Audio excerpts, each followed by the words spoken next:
Nós víamos na aula passada que existe uma dicotomia eclesiológica na eclesiologia protestante. Por quê?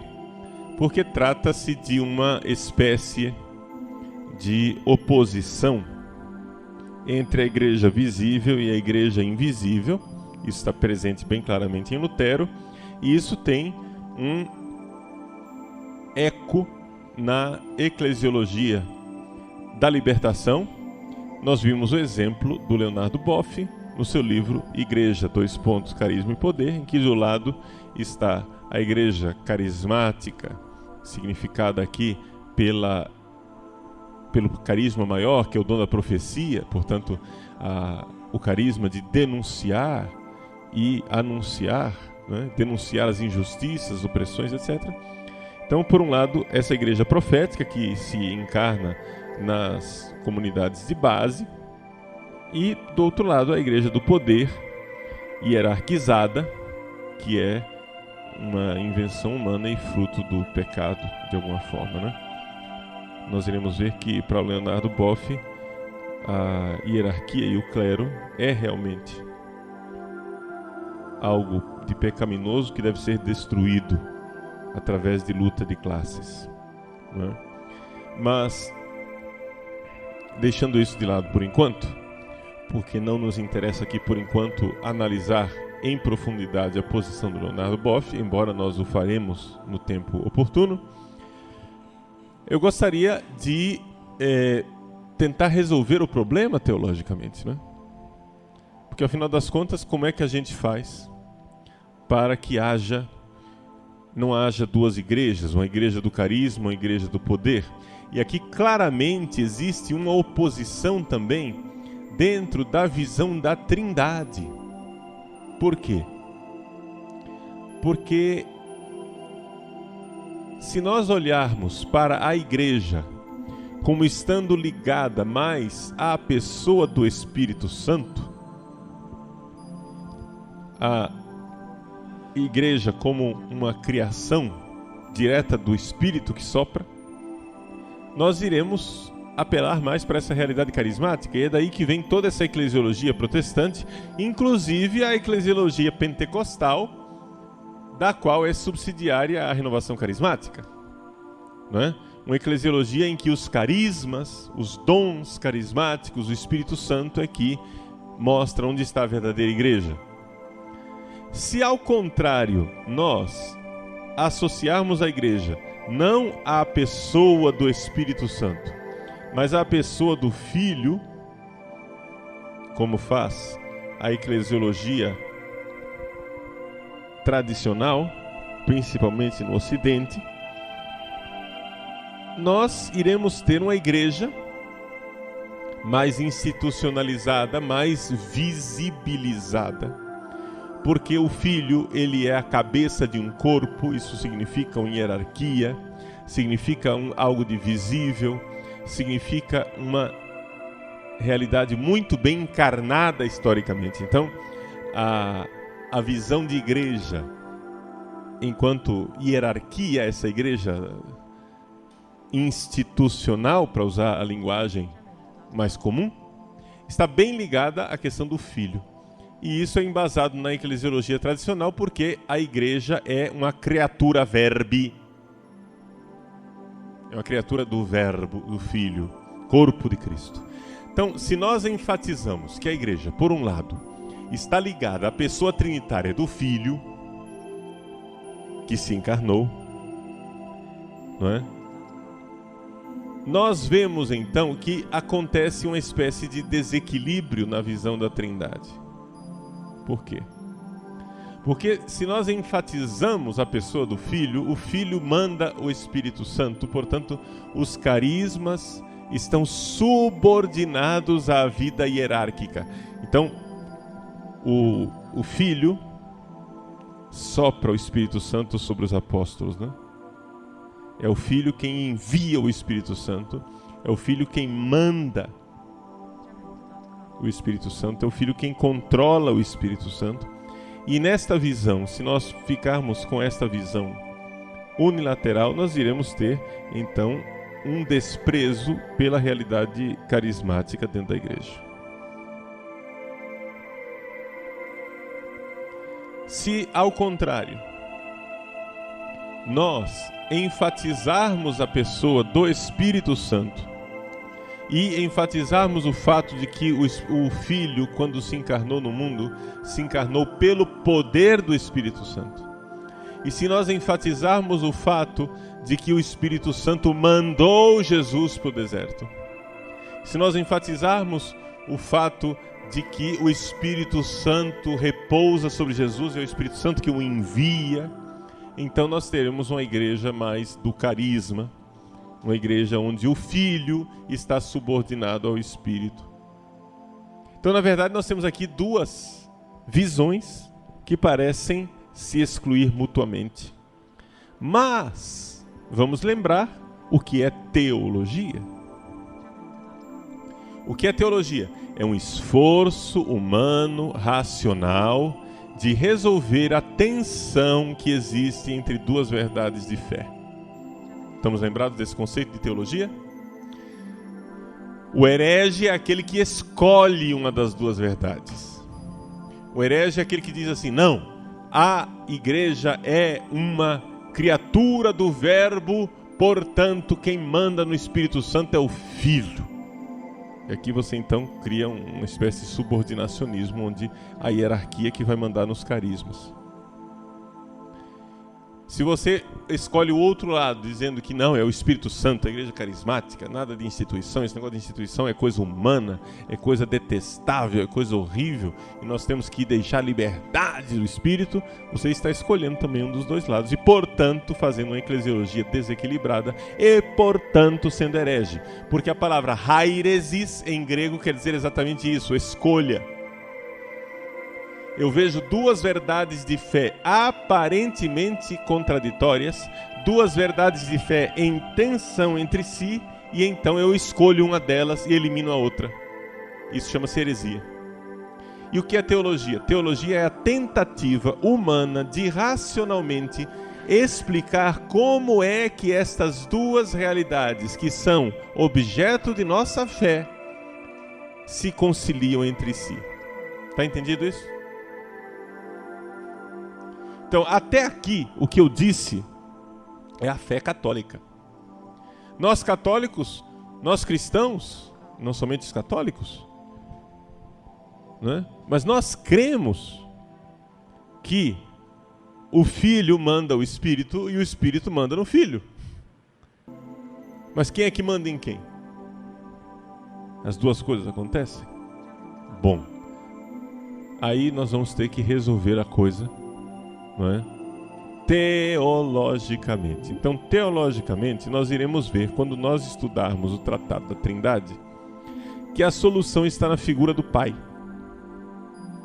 Ou seja, a pessoa do Pai. O Pai, ele é princípio não principiado, não é? Arché anarchos, em grego. Arché é princípio. Sem princípio, anarchos. A é o alfa privativo, que é uma negação, né? Arché, o contrário de arché é anarché. É o alfa privativo com um ni eufônico no meio, né? Estudaram isso em grego, não? Hein? Ou seja, você tem aqui a palavra arché. Essa palavra arché, como é que você nega em grego? Para você negar uma palavra em grego, você põe um alfa na frente, que é o chamado alfa privativo, né? Em português, derivado do latim, é o invisível. Visível, invisível. O in é negação. Constitucional, inconstitucional. Possível, impossível. Não é isso? É assim que se nega. Então, em grego, é o alfa que nega, não é? Católico, acatólico. Acatólico é uma pessoa que não é católica, não é?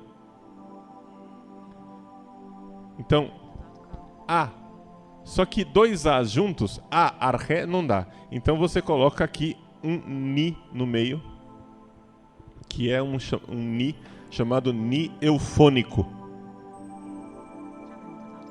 Eufônico porque quer dizer que ele melhora o som, tá? É opcional. Então, arché, o pai, ele é arché, ele é princípio.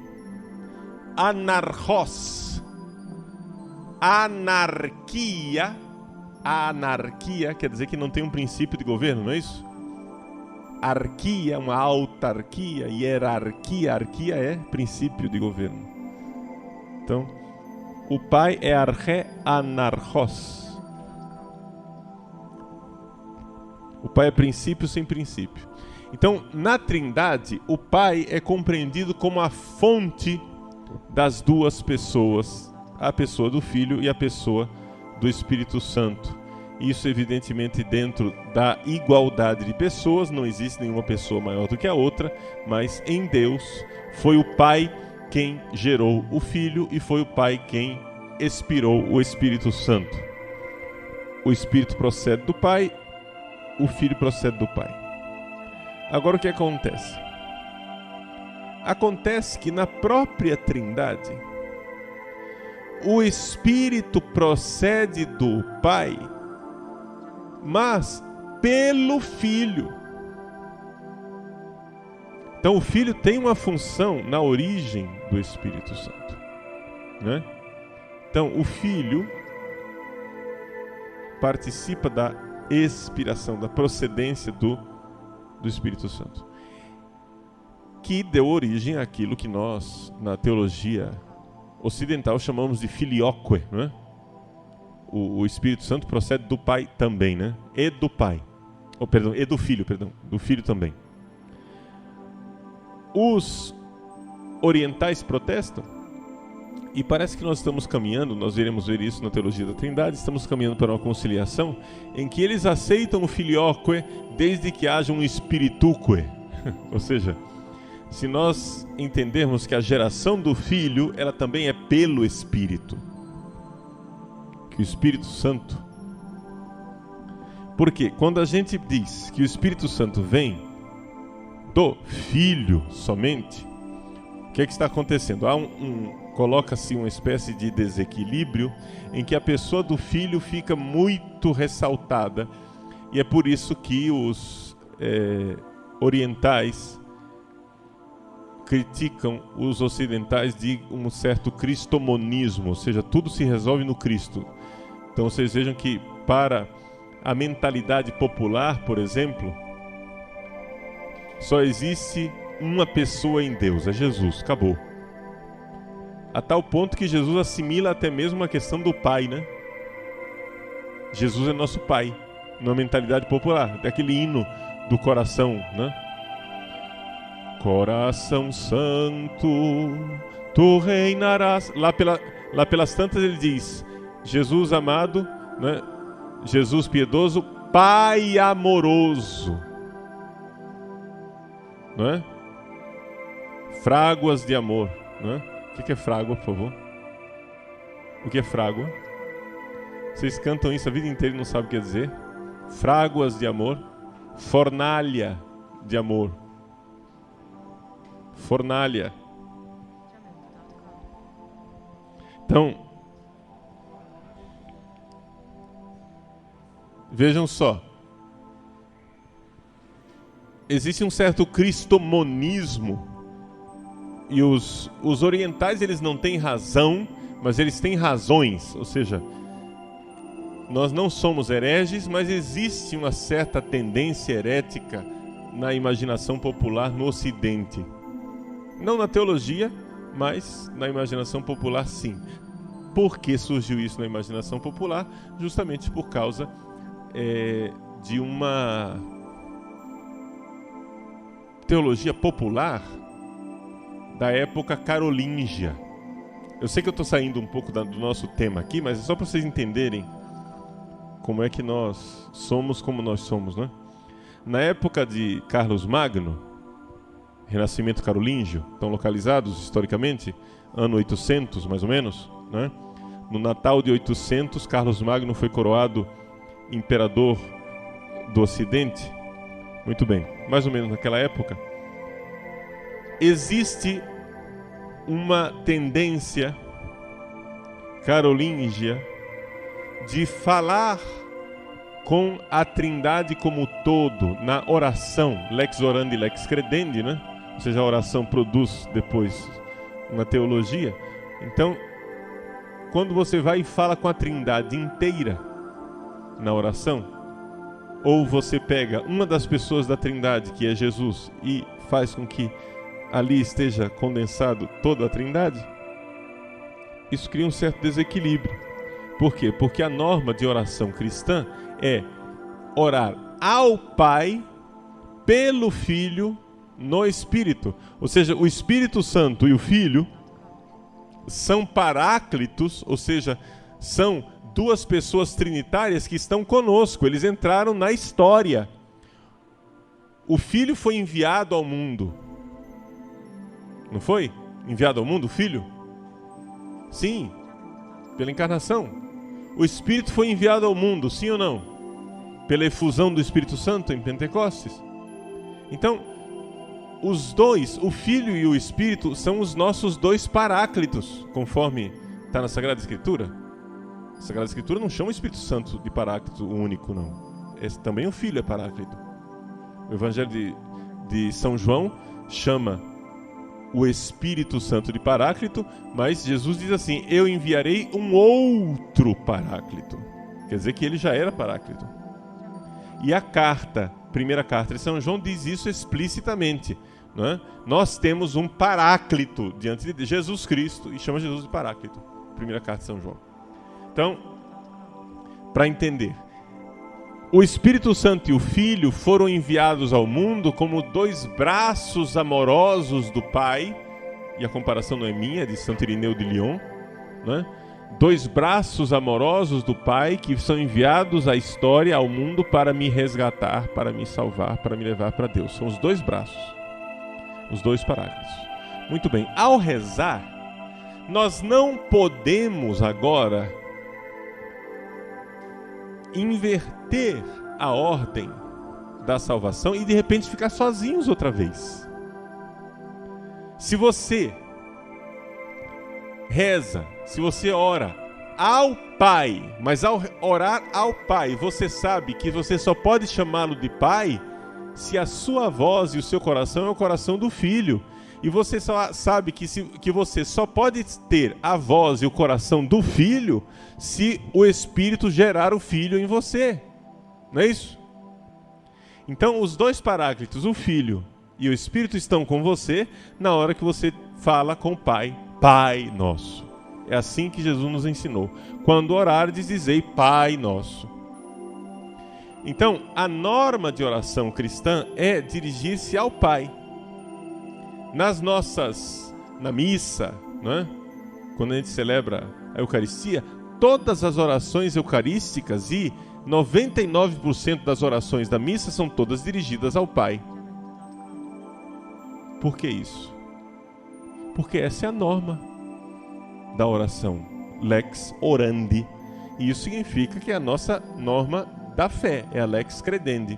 Ou seja, o Pai continua habitando em luz inacessível. O Pai nunca entrou na história.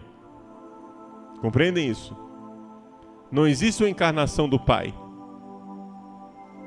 Nós aqui em Cuiabá temos um senhor que se apresenta dizendo que ele é Deus Pai Todo-Poderoso.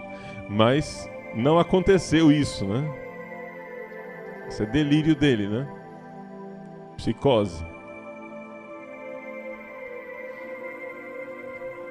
Deus Pai Todo-Poderoso não veio ao mundo.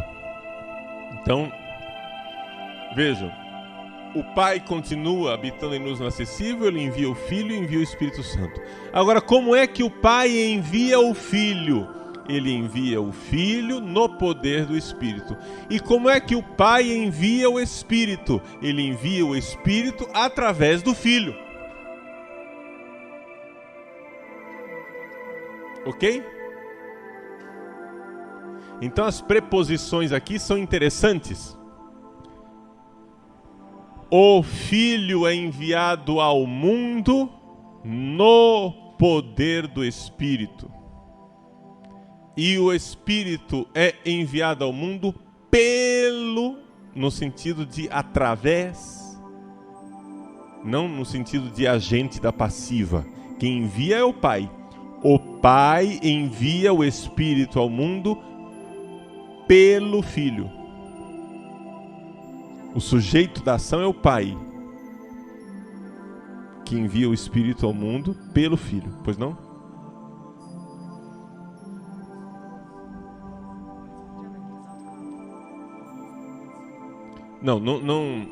Não dá para fazer uma analogia com a lógica, né? Não vá por esse caminho porque não vai funcionar. De premissas, e porque a concatenação lógica é de necessários, e aqui a ação salvífica não é necessária, ela é fruto do amor. Então não tem vínculo de necessidade lógica. Isso aqui é alguma coisa que foi revelada na cruz. Foi revelada em Jesus. Isso aí nós veremos quando nós tratarmos da Trindade, quando nós tivermos o curso de Trindade. Por enquanto, isso aqui, gente, é só um tira-gosto, porque nós temos aqui consequências eclesiológicas.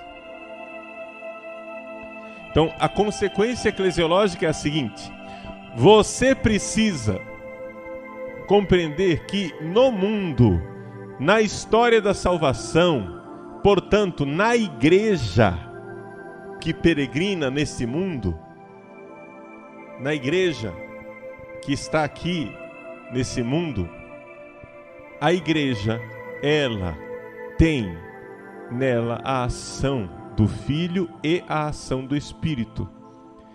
É evidente que na ação do Filho está a Trindade inteira.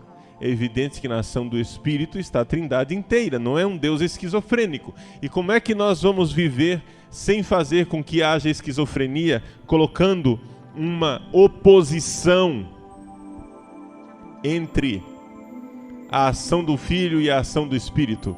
Não existe oposição, porque não é esquizofrenia, não são duas personalidades de Deus, é o mesmo Pai. Então a solução está em nós colocarmos o Pai como princípio não principiado, como fonte da Trindade, arché anarchos, do qual procede o Espírito e pelo qual é gerado o Filho. Tudo isso com a colaboração da outra pessoa trinitária. Então, se é assim, é a ação do mesmo Pai. São dois braços de Deus que agem na história, o Filho e o Espírito, usando a analogia de Santo Irineu de Lyon. Mas não é uma esquizofrenia, tá? Então, por favor, não vamos agora optar pelo Filho ou optar pelo Espírito Santo. Não se trata de optar. Se você optar, isso chama-se hairesis, chama-se heresia. Você fica com os dois e resolve teologicamente. Pois não. Então, eu estava dizendo a questão de Carlos Magno. Na espiritualidade, como é que nós terminamos assim, tão fixados no filho aqui no Ocidente? Foi através do renascimento carolíngio. No renascimento carolíngio, né? Porque a corte de Carlos Magno e o próprio Carlos Magno foram catequizados, mas catequizados de forma muito inadequada, porque eles eram bárbaros, né? Vamos entender isso. Alcuino e Companhia Limitada tentaram catequizar, né? Carlos Magno, mas o negócio não foi tão fácil, não é? Mesmo assim, os próprios monges celtas que influenciaram nessa época tinham também um certo desequilíbrio na visão trinitária, mas não vou entrar nesse detalhe não. Bom, então na corte de Carlos Magno e no renascimento carolíngio se propagou no Ocidente uma tendência de o interlocutor da oração ser o Filho. Então as orações são dirigidas ao Cristo. Quando você ora ao Cristo, de repente, aquele que estava do seu lado como Paráclito está lá longe no céu outra vez. Então, no renascimento carolíngio, surge essa figura do Cristo como figura terrível no céu, distante, e não Paráclito do meu lado. E eu, então, oro ao Cristo, e ao orar ao Cristo eu estou orando com a Trindade toda, porque havia uma certa tendência modalista. Tendência modalista, não sei se vocês entendem a palavra modalismo, quer dizer, Deus é um só, no fundo, e esse negócio de Pai, Filho e Espírito Santo são só 3 máscaras que se alternam, né? 3 títulos diferentes de um Deus só. Essa tendência modalista ela existe ainda no Ocidente. Mas, voltemos aqui. O Cristo, se eu oro ao Cristo, que a tendência do Ocidente ainda hoje, pelo menos popularmente, você ouve um membro da renovação carismática orar. Como é que ele ora? Senhor Jesus, eu te peço, Senhor Jesus, porque Senhor Jesus, cada 3 palavras que ele diz, 4 é Senhor Jesus, né? Então é sempre dirigido ao Senhor Jesus. Ora, quando o Senhor Jesus é colocado distante como objeto da minha oração, eu novamente estou sozinho, e aqui é que vem essa tendência, né, nossa de então precisar, eu preciso, Deus é muito distante, Deus é muito terrível, né? Então aquele Jesus que amedronta, então eu preciso de paráclitos, claro, advogados. Quem são os advogados? Aí você vai e põe São Benedito, Santa Rita, Santo Onofre, Santo Expedito, São Judas Tadeu, né? E etc. Por quê? Porque os santos são figuras que estão mais do nosso lado, elas compreendem mais, né? Os santos são mais compreensíveis conosco, mais compreensíveis do que um Deus distante e terrível, não é? Uma figura paterna, castradora, que é inatingível. Então existe essa tendência. Mas isso não é a nossa lex orandi, gente. Isso é somente uma tendência popular. A igreja continuou celebrando a Eucaristia dirigida ao Pai, não foi ao Filho. A gente não reza a missa para o Filho. As orações são todas dirigidas ao Pai, pelo Filho no Espírito. É essa a lex orandi. Então nós continuamos nesse equilíbrio. A igreja. Agora é evidente que a Igreja Católica é um fenômeno bastante complexo e a gente sabe onde é que está o centro, a gente não sabe até onde chegam os raios desse centro, né? Desse Sol. Então a coisa vai ficando cada vez mais distante do centro, vai diluindo até que vira heresia. Mas eu não estou dizendo que a piedade popular ela é herética, mas ela é uma ortodoxia diluída, que deve ser reconduzida ao centro. Tá? Então, não estou falando contra, é evidente que eu não estou falando contra a oração dos santos. Nós podemos pedir a intercessão da Virgem Maria e de todos os santos, pelo amor de Deus, não estou negando isso. Mas a Virgem Maria e os santos rezam conosco como membros do mesmo corpo, do qual Cristo é a cabeça, portanto é Ele quem pronuncia e diz Abba, Pai, e esse corpo, usando uma analogia evidentemente, tem uma só alma, que é o Espírito Santo. Então, corpo e alma, o Filho e o Espírito, isso é uma analogia, pelo amor de Deus, tá? Nossa Senhora do Bom Parto, não vamos pegar isso ao pé da letra, mas analogicamente, corpo e alma, o Filho e o Espírito, não é? Dirigem-se ao Pai. E os santos são membros desse mesmo corpo, não são outra coisa. Tá? Então não existe essa contraposição protestante de dizer, não, mediador é Cristo, mediador não é São Benedito, mas São Benedito, meu filho, é membro do corpo de Cristo que é mediador. Não é outro, é o mesmo Cristo. Entenderam? É aqui que está a questão da eclesiologia. Isso é importante. Isso que nós estamos falando aqui é importante porque nós estamos colocando os fundamentos eclesiológicos para o direito canônico. Quando você fala de igreja, e você pensa igreja e Cristo como duas realidades separadas, o seu conceito de igreja é inadequado. Estamos de acordo? Porque a igreja é objeto de fé. Existe a realidade invisível da igreja. E a presença de Cristo na igreja é o corpo de Cristo. É interessante, por exemplo, que na época patrística, hoje quando a gente diz o corpo místico de Cristo, você pensa o quê? Que eu estou falando de quê? Da igreja, não é isso? E quando eu falo o corpo real de Cristo, eu estou falando de quê? Da Eucaristia. Na época de Santo Agostinho era exatamente o contrário. Santo Agostinho, quando ele dizia o corpo real de Cristo, ele estava falando da igreja. E quando ele falava da Eucaristia, ele dizia o corpo místico, o corpo misterioso, porque mysterion em grego quer dizer sacramento, né? Então é o corpo sacramental, que é a Eucaristia.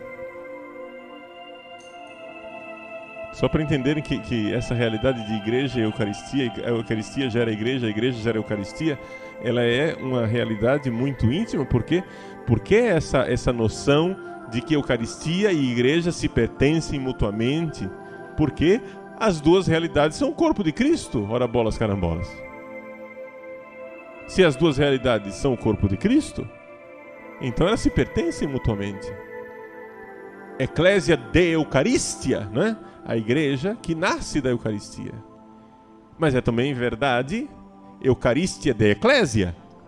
A Eucaristia também nasce da igreja. As duas realidades são verdadeiras. Então, quando nós falamos de igreja, não podemos contrapor a obra do Espírito à obra do Filho. Por isso, não tem sentido contrapor a instituição que está ligada ao Filho. Por que a instituição está ligada ao Filho? Não sei se entenderam. Porque foi o Filho que se encarnou. Foi o Filho quem escolheu os 12. Foi o Filho quem os enviou em missão. Foi o Filho que deu a eles o poder para expulsar os demônios e ensinar em nome dele, de fazer milagres, entendeu? Foi o Filho. Então a hierarquia, os 12, são uma realidade muito mais ligada ao Filho. Agora, também o Espírito Santo está em ação na obra da hierarquia, não é verdade? Mas quando a gente olha a obra da hierarquia, quando nós vemos a hierarquia, existe uma tendência de nós olharmos a hierarquia que manda no Espírito. Ou seja, o Filho que manda no Espírito. Quando o bispo nos confirma, né, nos dá o sacramento da confirmação e da crisma, né, ele diz, recebe por esse sinal o Espírito Santo. Então ele está mandando o Espírito. Então o Espírito obedece ao Filho. Então existe essa tendência de nós olharmos na hierarquia o Espírito Santo como subalterno do Filho.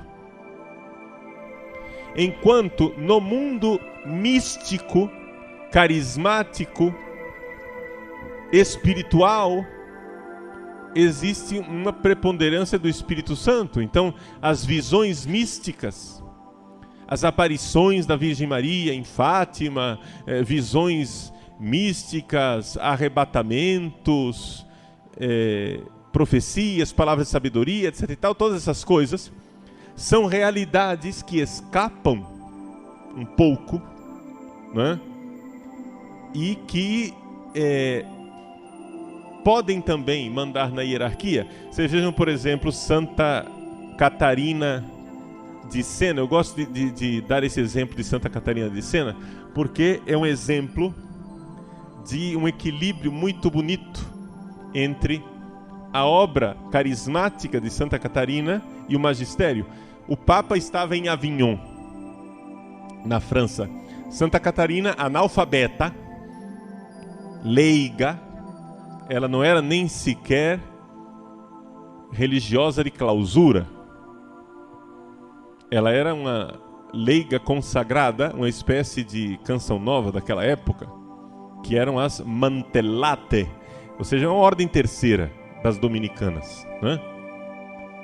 Pertenciam à ordem terceira dominicana, mas era consagrada, vestia hábito, era a forma de se viver a consagração no mundo naquela época. Ela vestia uma espécie de hábito que parecia hábito de freira, mas ela não era religiosa propriamente, tá? Então, uma leiga analfabeta, porém, de uma santidade incrível, de dons místicos, de visões, aparições, milagres, palavras de sabedoria e de profecia, essa leiga escreve para o Papa. Ela dita uma carta. E ditando a carta para o Papa, ela diz: seja homem e volte para Roma. Uma mulher leiga, porém,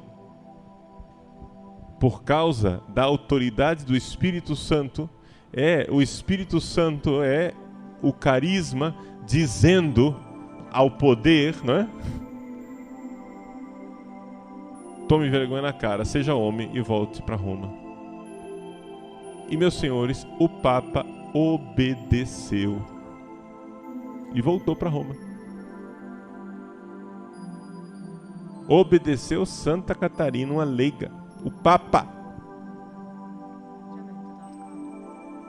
É aqui que está a beleza desse equilíbrio entre o magistério e o carisma. Agora, ao mesmo tempo que o magistério pode ouvir os apelos do Espírito através do carisma, ao mesmo tempo o magistério deve limitar também os carismas. E aqui novamente Santa Catarina de Sena serve de exemplo. Santa Catarina de Sena, ela teve uma visão. A Virgem Maria apareceu para Santa Catarina e disse: eu não sou imaculada. Isso é heresia. Como é que a Virgem Maria vai aparecer para Santa Catarina e dizer: eu não sou imaculada? E alguns séculos depois aparecer para Santa Bernadette Soubirous e dizer: je suis l'immaculée, né? Eu sou imaculada. Como é que é possível isso? As duas coisas ao mesmo tempo? Não pode ser. Então, quando existe um problema nos carismas, cabe ao magistério dizer: não, aqui você viajou. Santa Catarina, a senhora me desculpe, mas aqui a senhora viajou. Por quê? Porque é evidente, gente, que a nossa humanidade, a nossa debilidade humana, quando nós recebemos dons carismáticos, nós também podemos colocar algo da nossa debilidade humana. Santa Catarina de Sena era dominicana da terceira ordem. Os dominicanos eram contra a Imaculada Conceição, não contra Nossa Senhora, mas contra essa. Na época se debatia ainda, era um grande debate entre os franciscanos e dominicanos. Os franciscanos eram os grandes promotores do dogma da Imaculada e os dominicanos eram contra. Como o diretor espiritual de Santa Catarina era dominicano, então a formação espiritual que ela recebeu do diretor espiritual afeta na visão que ela teve. Então vejam que nossa fragilidade humana pode influenciar o carisma. Então a igreja não vai ficar seguindo o carisma de qualquer jeito. A igreja segue o carisma, mas o magistério tem uma função também dentro do carisma, dizer: não, aqui vocês passaram do limite. Então existe essa sinfonia, não é? É uma espécie de sinfonia concertante, não é? Ou seja, é concerto no sentido de que existe tensão, né? Certare é competição, né? Um concerto é uma competição. Então é uma espécie de sinfonia concertante a ação da Trindade na história.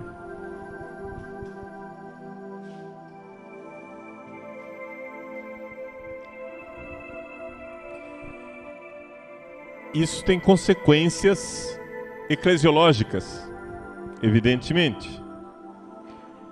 E é assim que nós, dentro da eclesiologia, temos essa mesma sinfonia concertante. Na igreja, existe o lado ministerial, não é? A hierarquia, que deve se deixar, de alguma forma, iluminar também pelos carismas. E assim como os carismas devem se deixar guiar pelo magistério. A comparação que poderíamos fazer, a analogia, seria como uma pipa, né? Papagaio, pipa, depende de cada região, chama um nome diferente, né? Pandorga. Então, uma pipa, um papagaio, é uma realidade que funciona quando existe o vento, mas também quando existe uma linha. Se você tem o vento que carrega a pipa, mas não tem a linha que segura a pipa, ela se perde. Mas se você tem só a linha, mas não tem o vento, ela também não voa. A pipa só vai voar de forma adequada se ela tiver ao mesmo tempo vento e linha que segura. Assim é, o carisma é como se fosse o vento do Espírito Santo. E a linha que segura é o magistério, a hierarquia. Se você corta a linha, vira uma loucura e a pipa sai, né, rodopiando pelo ar até que finalmente cai no chão. Se você corta o vento, ela também não sobe. Então a ação do Espírito e a ação do Filho é uma tensão? É, mas é uma sinfonia concertante. E essa é a realidade da eclesiologia católica. Portanto, não devemos escolher uma das duas coisas, devemos ficar com as duas.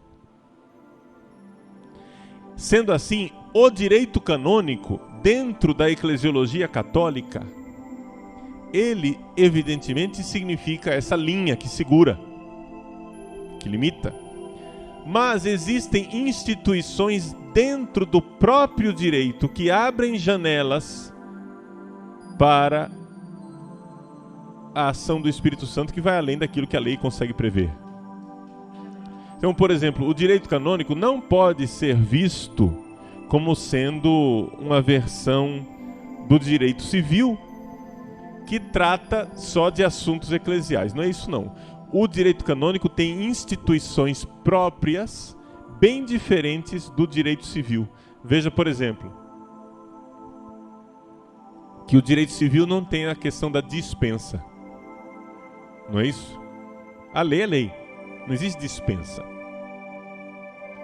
A lei diz que você tem que andar com cinto de segurança. Se você não andar com cinto de segurança, não é? Se você é o presidente da República ou se você é um varredor de rua, você está infringindo a lei. Portanto, o cidadão é igual aos olhos da lei. Não tem esse negócio, você sabe com quem você está falando, né? Não existe dispensa diante da lei civil. Porém, diante da lei canônica, o bispo, ele é chamado a aplicar a lei olhando o espírito da lei. Então, por exemplo, a lei diz que o rapaz, para ser ordenado, ele precisa ter 25 anos. O bispo vê que aquele rapaz tem maturidade suficiente aos 24 anos. E então o dispensa da lei. Compreende que isso não existe no direito civil. Isso só existe no direito canônico. A dispensa da lei. Então, por que é que um bispo pode dispensar? É porque o que deve prevalecer é o espírito da lei. Entendendo? E não a lei, a letra da lei. Então, existe uma forma de o direito canônico colocar a lei dentro da realidade da igreja que respeita esta sinfonia.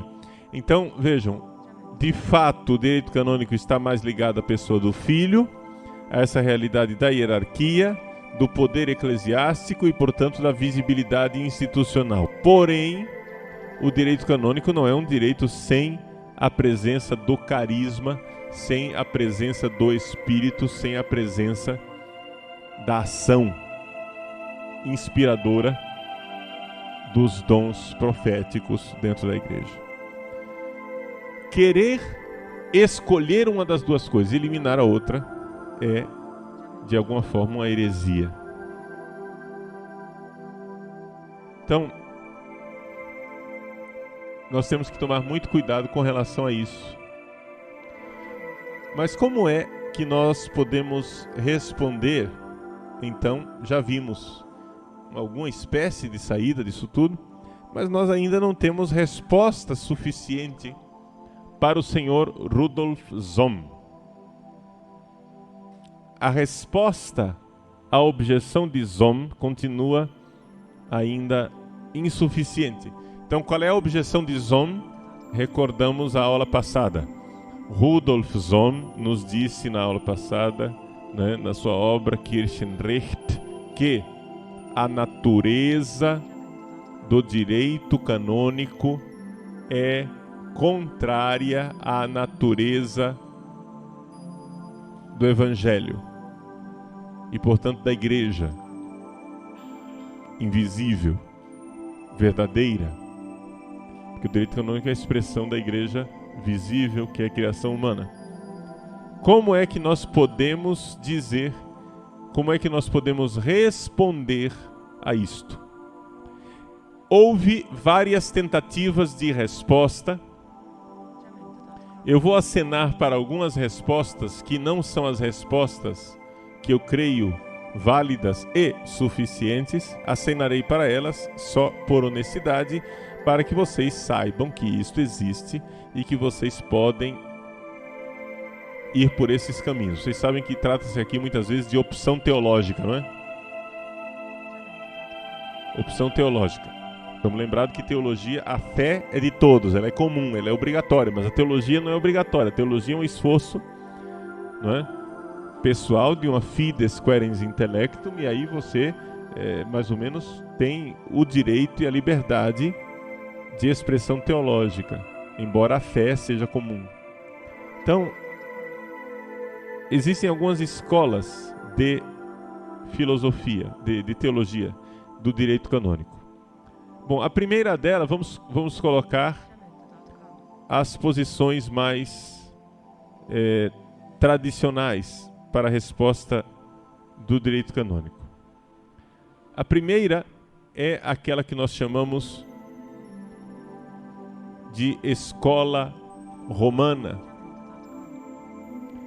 A escola romana, a escola do ius publicum ecclesiasticum. O grande expoente dessa escola romana poderíamos apresentar como sendo o cardeal Ottaviani. Não sei se vocês já ouviram falar do cardeal Alfredo Ottaviani. Ele era do clero de Roma, depois tornou-se cardeal e era o prefeito do Santo Ofício da Congregação para a Doutrina da Fé na época do Concílio Vaticano II. O cardeal Ottaviani, ele é o mais conhecido dessa escola romana e é por isso que eu estou nomeando aqui, né? A esquerda fez uma caricatura muito feia do cardeal Ottaviani, como se ele fosse a besta fera, né? A esquerda tem essa tendência de demonizar as pessoas.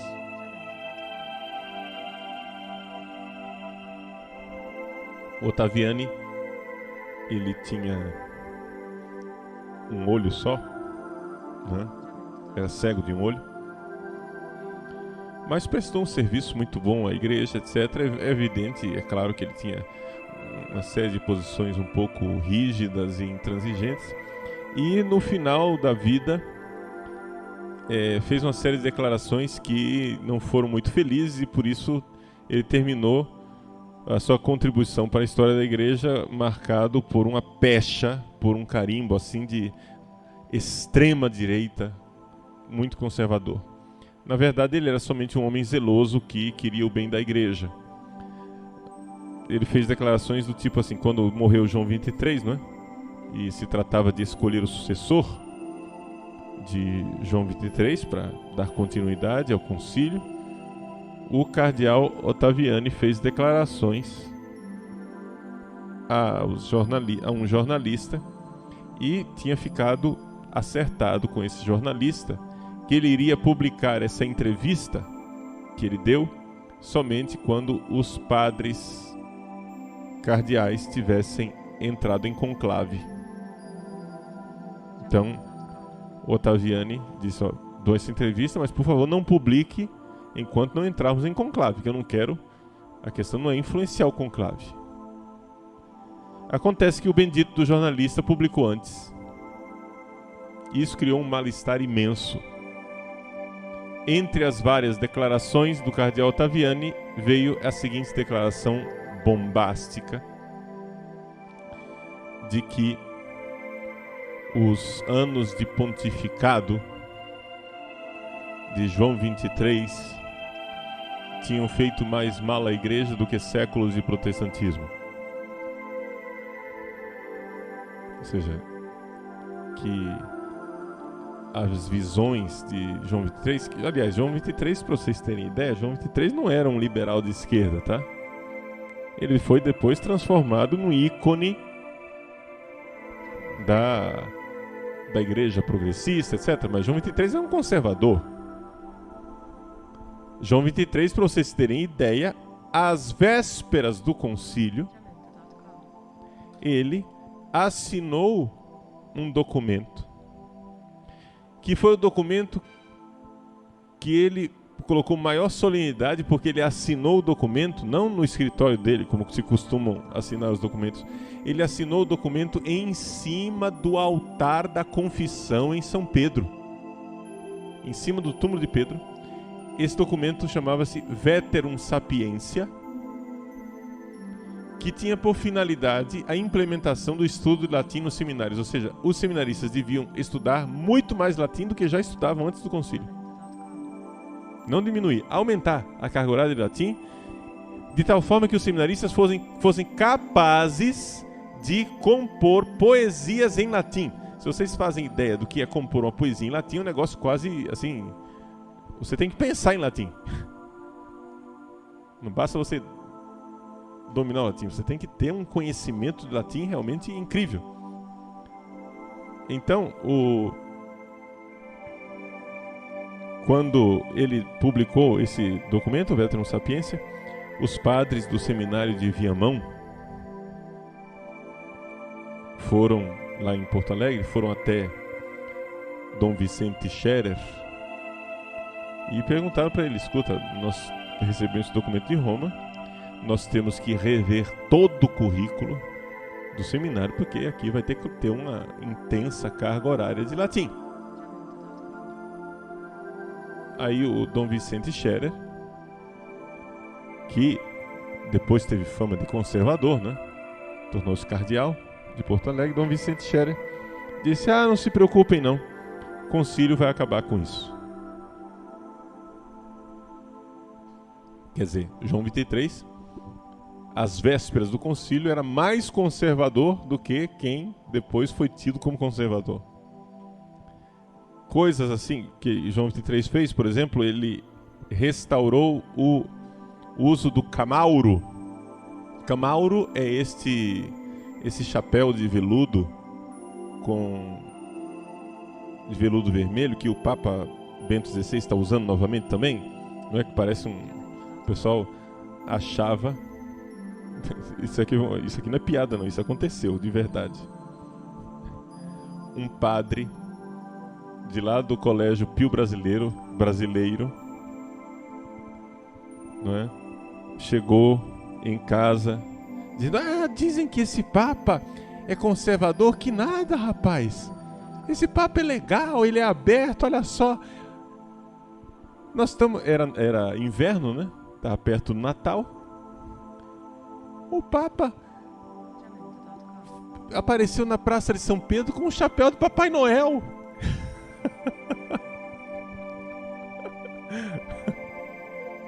Aí explicaram para ele que não era chapéu de Papai Noel, mas era o camauro, que é um chapéu já que a tradição, né, atribuiu ao Papa, que não se usava, já há muitos séculos não se usava, né? Desde praticamente a época barroca não se usava. É típico dos papas do Renascimento e depois do período barroco, mas João 23 restaurou porque ele dizia que ele sentia frio na cabeça. É o mesmo argumento também de Ratzinger. E Ratzinger é verdade mesmo, porque Bento XVI é verdade mesmo, porque Ratzinger, o cardeal Ratzinger, né, sempre teve essa coisa de frio na cabeça. Ele atravessava todos os dias a Praça de São Pedro, principalmente no inverno, com um chapéu basco enterrado na cabeça, né? Nunca deixou de usar um chapéu no frio. Então, como ele tinha que escolher um chapéu de frio para se apresentar na audiência, pegou aquilo que João 23 usava. Bom, estou dizendo isso para dizer que João 23 era um conservador.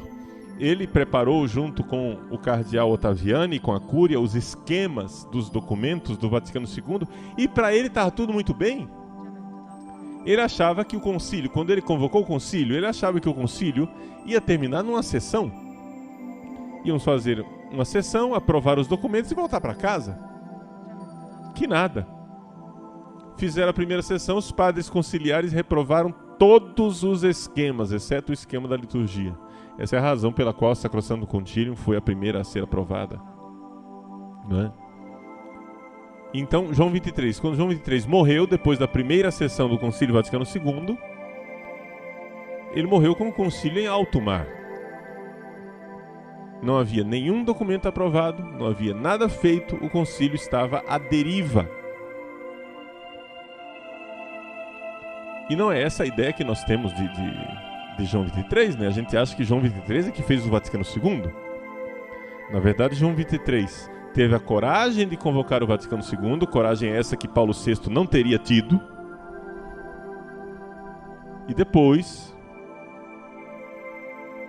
Paulo VI foi e amarrou as pontas no concílio. O Concílio Vaticano II, na verdade, é uma grande obra de Paulo VI. Bom,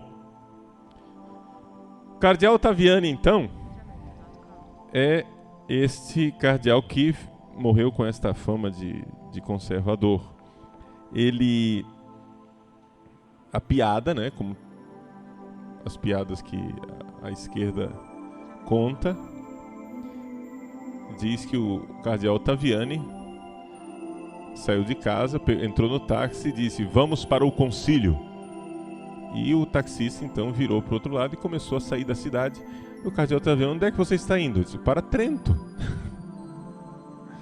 Né? Essa é a piada, né? Ou seja, para Ottaviani, qual era o concílio? Trento, né?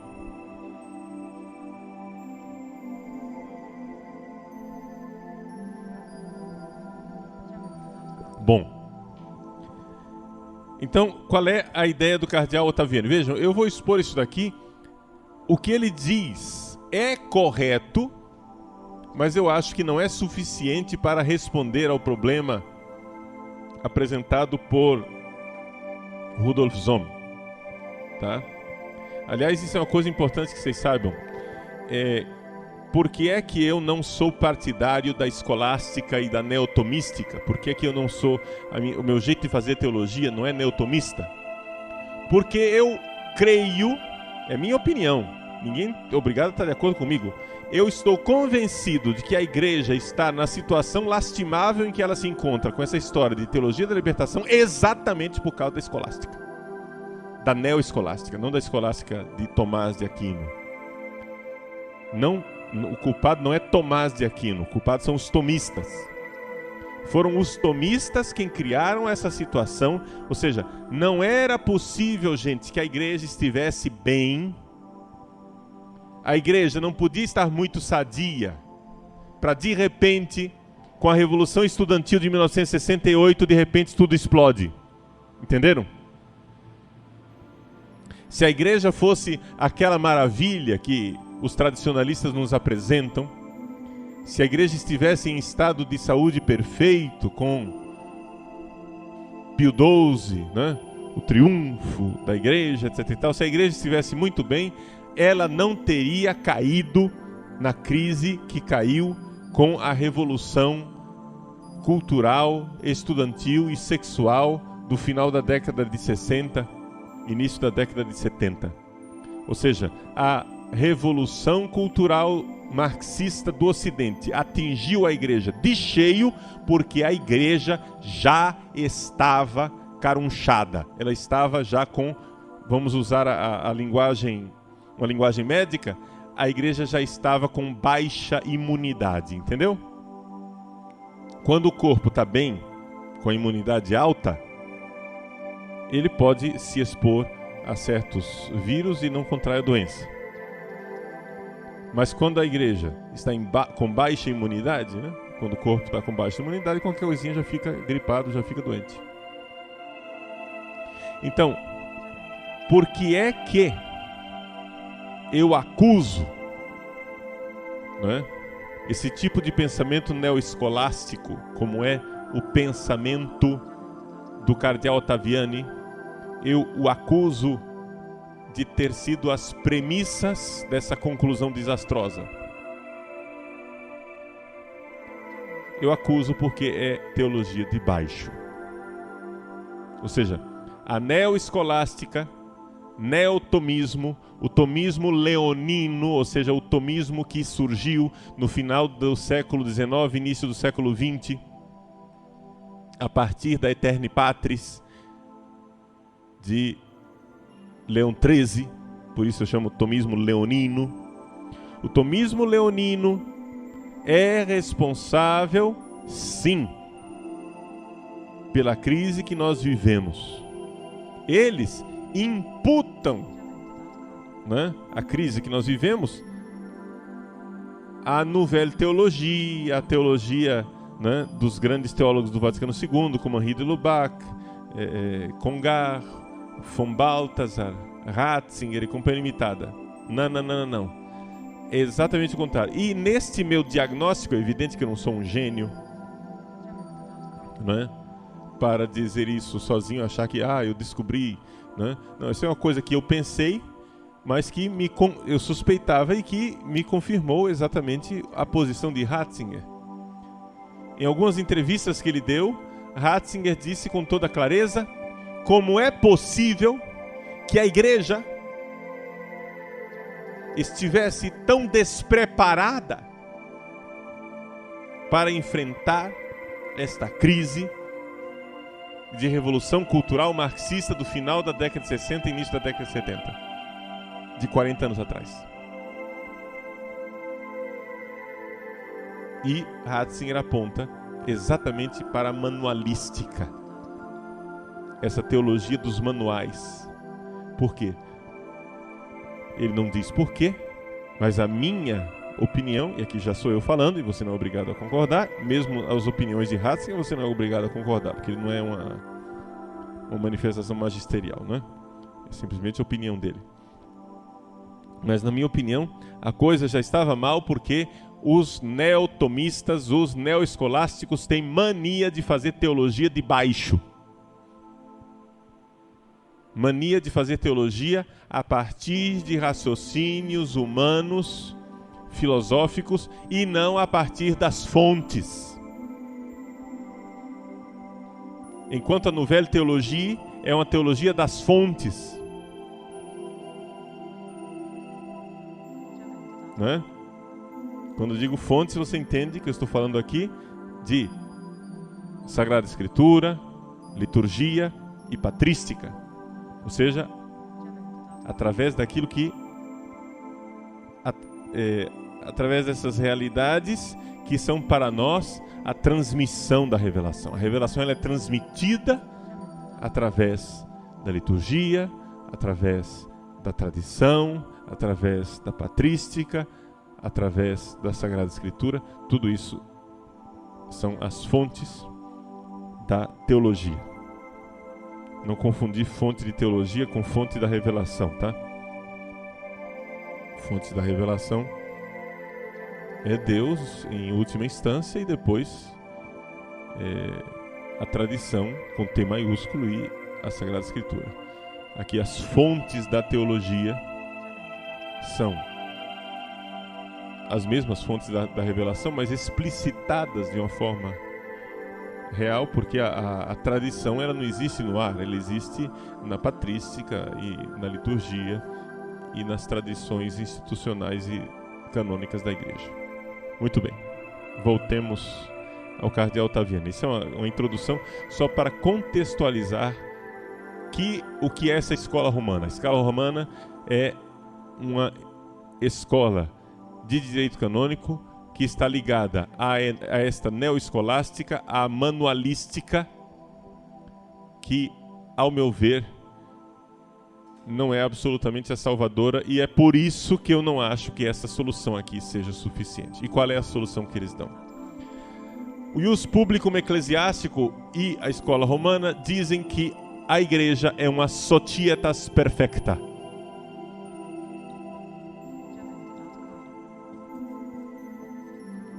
O que quer dizer societas perfecta? Tá? Se você for traduzir ao pé da letra, você vai ter sociedade perfeita. Eu não traduzirei desta forma, porque se você diz sociedade perfeita, você não vai entender absolutamente nada. Traduza, por favor, como sociedade completa e não como sociedade perfeita. Tá? Sociedade completa quer dizer o seguinte, que a igreja é um fenômeno social, é uma sociedade à qual não falta absolutamente nenhuma instituição necessária para a sua manutenção. Ora, faz parte de uma sociedade que ela tenha um direito. Toda sociedade deve ter direito, porque se não houver direito, essa sociedade é incompleta. Vocês vejam, por exemplo, nós temos sociedades como o Flamengo. O Flamengo é uma sociedade com fins desportivos, não é? Tem uma sociedade como o Corinthians, né? O Corinthians é uma sociedade com finalidade sofredora.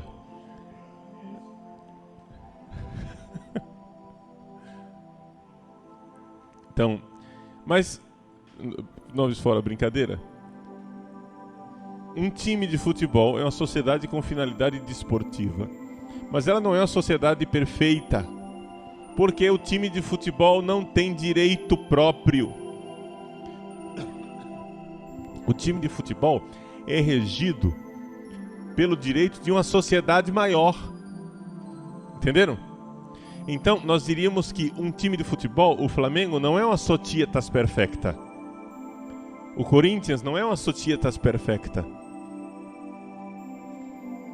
O São Paulo também não é uma societas perfecta, porque não tem direito, não tem um direito próprio. O direito que rege essas sociedades é o direito constitucional de uma sociedade chamada República Federativa do Brasil. Entenderam? Então, estas sociedades imperfeitas, que eu não gosto de traduzir como imperfeito, perfeito, imperfeito, eu gosto de traduzir como completa, incompleta, né? Para vocês entenderem que perfeito aqui não quer dizer sem pecado. O Brasil é uma sociedade perfeita, quer dizer que o brasileiro não peca, não erra.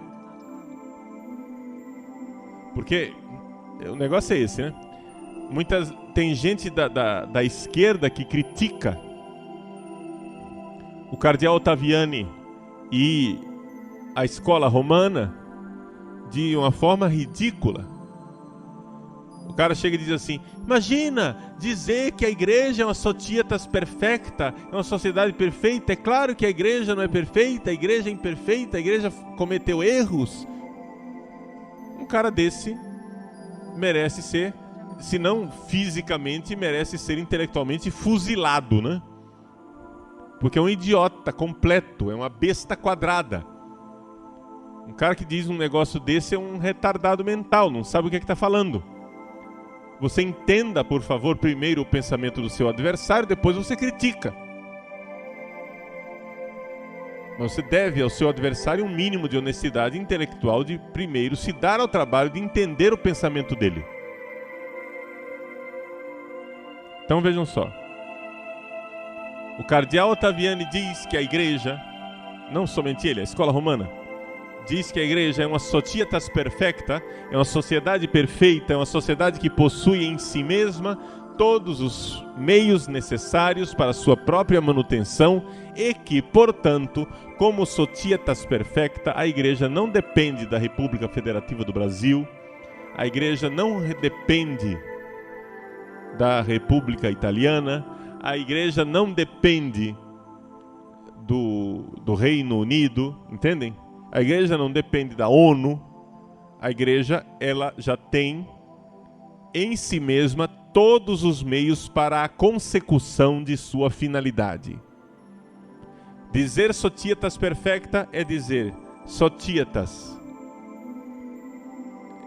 a sociedade completa, e ao mesmo tempo dizer que é uma sociedade também autônoma, entendem? A igreja não é escrava de outras sociedades, ela é autônoma. Ela se rege por suas próprias leis. Agora, isto que o cardeal Ottaviani está dizendo, meus senhores, é verdadeiro. É verdade, ele tem perfeita razão. Isto é real. A igreja, de fato, é uma sociedade perfeita. Problema, isso não responde à objeção de Rudolf Zohm. Não é suficiente. Vamos ver por que não é suficiente. Mas vocês estão entendendo que o que ele está dizendo é correto, mas não responde à objeção. Vamos explicar. Então, por que é que não responde? Mas eu gostaria de lembrar aos senhores que se por acaso o professor de vocês perguntar na prova se a igreja é uma societas perfecta e você vier com a jumentice, a idiotice de dizer que a igreja não é uma sociedade perfeita, você vai ter que sambar e rebolar o samba do crioulo doido para provar para mim que a igreja não é uma sociedade perfeita, no sentido daquilo que o cardeal Ottaviani quis dizer. Entenderam? Você pode até discordar, você pode dizer que a igreja não é uma societas perfecta, mas não me venha com idiotice de dizer que a igreja tem imperfeições. E também não me venha com a heresia de dizer que a igreja peca. Porque uma das notas da igreja é que a igreja é santa. Então tire da sua cabeça essa bobagem de que a igreja é santa e pecadora, porque a igreja não é santa e pecadora. A igreja é santa e ponto. Pecador é você. E eu também, né? Tá? Então, por que é que esta posição do cardeal Ottaviani não responde à objeção de Rudolf Zohm? Por favor, olhem nas suas anotações qual é a frase de Rudolf Zohm que sintetiza a posição dele, que a natureza do direito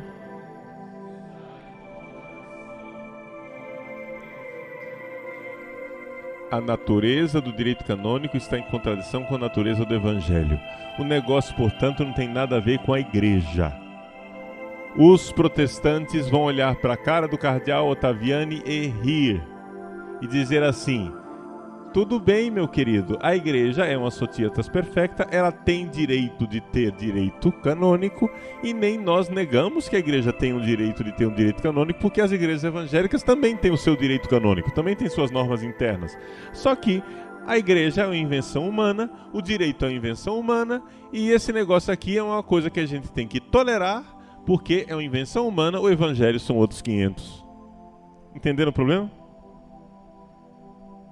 Que não resolveu? Dá para enxergar? Que não resolveu? Ou seja, que a igreja seja uma sociedade completa e que ela tenha um direito canônico não resolve o problema da contradição entre direito canônico e evangelho.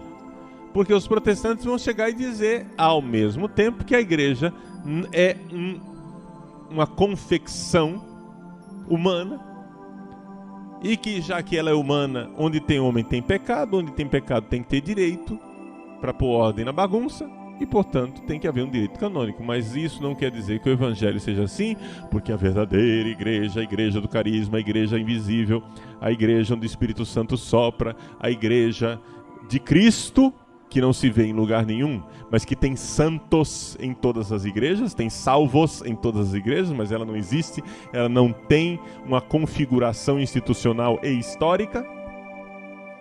A igreja de Cristo, a igreja verdadeira, não tem direito canônico porque ela é a igreja do evangelho, ela é a igreja dos livres. Entenderam? Portanto, a posição de Ottaviani não responde absolutamente à objeção de Rudolf Sohn. Então continua sendo verdade o título de um artigo que foi publicado pelo cardeal Yves Congar, quando ele ainda era somente padre Yves Congar, dominicano, né? Ele publicou um título chamado Rudolf Sohn nos interroge encore. Rudolf Sohn ainda nos interroga. Ou seja, a objeção dele continua de pé. Ou você arranja um jeito de responder esse homem, ou nós não vamos poder ir para frente com os nossos estudos de direito canônico. É na tentativa de resposta de Rudolf Sohn que nós daremos as nossas próximas aulas.